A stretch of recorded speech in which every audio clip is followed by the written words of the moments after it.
Tapos ipunin na natin yan.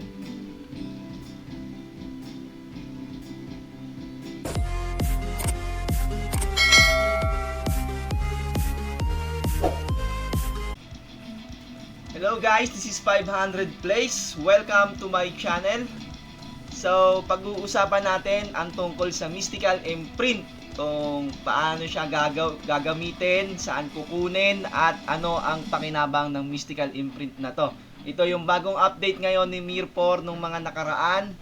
So, i-content natin mga Lodi Cakes. So, panoorin nyo ako at tapusin nyo ang video. Huwag nyo rin kalimutang i-subscribe, follow, and like si 500 Plays. So bago natin umpisahan, shoutout muna kay Hailey04 ng Brew Rats.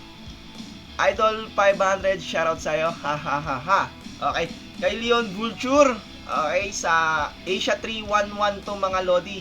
Asia 3. And then kay Monarch ng Asia 311 din.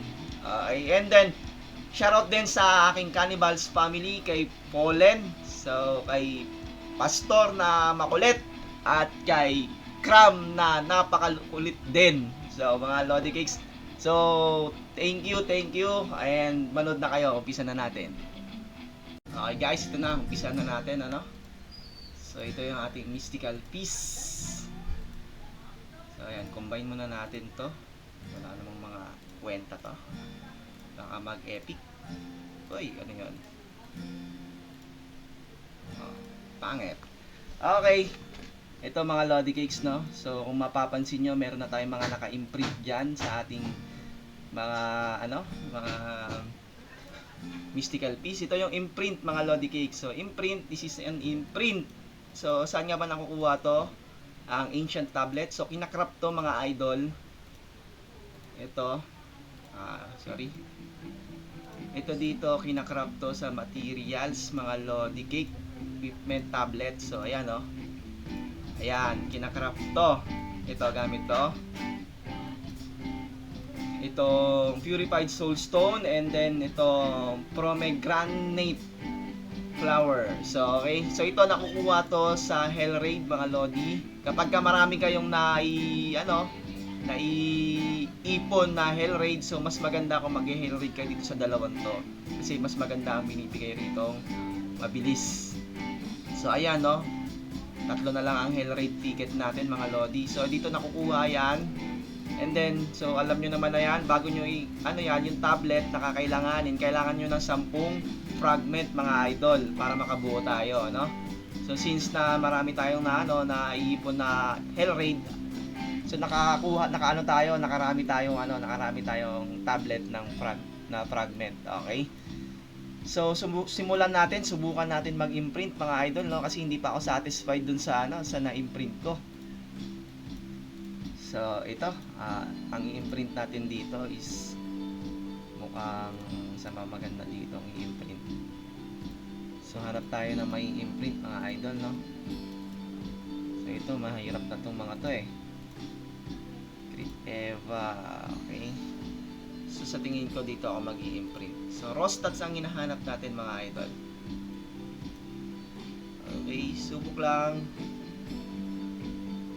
Bang, ano yun? All damage. So ayoko idol. Last one. Tapos ipunin na natin yan. Rostats mo naman. So ang pangit, ang baduy, no? So ito yung mga nakukuha dito mga Lodi, no, kapag nag-imprint kayo, no. Ito sa imprint option nandito physical. Ayan. So karamihan, no, dito medyo lamang yung pangit na stats na ibibigay sa inyo, kaya dapat mas marami pag nag-imprint kayo, marami kayong baon na tablet.